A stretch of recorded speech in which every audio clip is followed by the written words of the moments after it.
The extensive use of zirconia in orthopedic dentistry is fairly recent, about 20 years ago, and since then, it has become one of the most popular materials. Initially, it was used to make metal-free dental crowns, posts, implants, and other structures. Currently, zirconia is the basis for creation of high-temperature bioceramics that combine metal strength and aesthetics, as well as compatibility of natural tissues. The main material used in zirconia production is mineral zircon, which undergoes complex chemical processing to form zirconia. In order to ensure high strength, stability, and long-term operation of products, it is partially stabilized with yttrium where 2-aluminum oxide is added, which improves the parameters of finished material. For this very reason, zirconia ceramics are widely used in the industries that require both mechanical strength and biocompatibility, in orthopedics, surgery, hearing aids, implantology, and last, but not the least, dentistry. The key stage in producing the zirconia-based ceramics is micropowder production, because the dispersion degree affects the sintering compaction, the structure homogeneity, and, therefore, the strength and reliability of final products. The finer the powder particles, the better they are distributed inside the blank, the greater sintering compaction it has, and the better the performance of finished product is. However, ball, disc, or vibration mills often prove less than adequate at this particular stage. They do not ensure the required fineness, do not allow for uniform distribution by particle size, and, most importantly, grinding is accompanied by high power consumption and wear of structural elements. In view of the above, GlobeCore has developed a technology for zirconia micropowder production with the use of AVSp batching Vortex layer machines. This unit uses the effect of a rotating electromagnetic field to create a vortex layer of ferromagnetic elements inside the reaction chamber.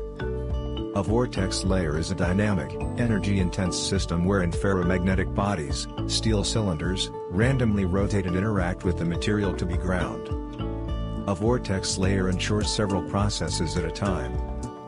Mechanical destruction of zirconia particles to a micro and sub-micro level, disintegration of agglomerates, and surface activation, which further contributes to high-quality sintering of ceramics.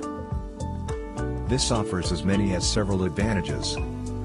Firstly, the grinding rate increases several times, which allows achieving the nanoscale dispersion within a few minutes of processing.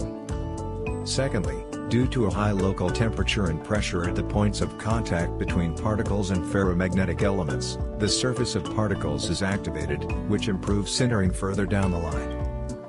Thirdly, the particle size turns out more uniform, as any irregularities may result in microcracks or deformations under load. Other advantages of AVSp machines include combination of compact design and capacity. The machine capacity may reach up to 50 kilograms of finished zirconia micropowder per hour, which is quite sufficient for small-scale production or for research centers specializing in medical materials. Electricity savings due to less power consumption. Depending on the model, the AVSp Vortex layer machines consume at most 9 kilowatts. Noiseless operation, as well as easy maintenance and use. Control for the machines is intuitive and requires no special operator skills. Thus, the GlobeCore technology paves the way for creation of even stronger, more reliable, and aesthetically perfect orthopedic structures based on zirconia micropowders that will serve the patients for decades. And what kind of equipment do you use for zirconia micropowder production? What problems and challenges are you facing in this regard? Please share them in the comments section. More information on the GlobeCore technology and equipment for zirconia micropowder production can be found by following the link in the first comment or visiting our website, www.globecore.com.